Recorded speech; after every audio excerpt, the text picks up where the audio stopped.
সবাই সবসময় বলো শুধু আমি মেকআপ ব্র্যান্ড কিনি আর ব্র্যান্ডের জিনিস কিনি, আমি আমার হাজবেন্ডকে কেন কিনে দেই না?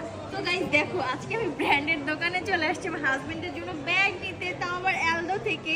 তোমরা তো জানোই অ্যালদোর ব্যাগ আমার কত বেশি পছন্দ, যে আমার এখনো একটা নেওয়া। তো আমি ভাবলাম যে ওর বার্থডেতে কেন না ওকে অ্যালদোর এই ব্যাগটা গিফট করা যাক। আর এটা গাইস বাংলাদেশে অনেক টাকা, টাকার দাম বলবো না এটা কত টাকা পড়বে। তো আমি যেহেতু গিফট করতেছি তো এই জন্য তোমাদের ভাবলাম একটু শেয়ার করি। তো আমি এখানে অর্ডার দিয়ে দিচ্ছি, চলে আসছে যেটা আমি নিব, তো এটা নিয়ে নিই।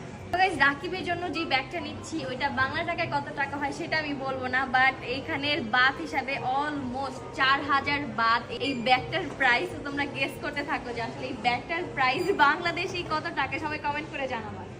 দেখো আমাকে এবার আলদা থেকে কত বড় একটা ব্যাগ দিয়ে দিছে, ওরে বাবা রে, আমাকে কত বড় একটা ব্যাগ দিয়ে দিছে। ফর দা ফার্স্ট টাইম আমি এত বড় ব্যাগ পাইছি আলদা থেকে। ও মাই গড, আমি কিভাবে নিব আমি এটাই ভাবতেছি।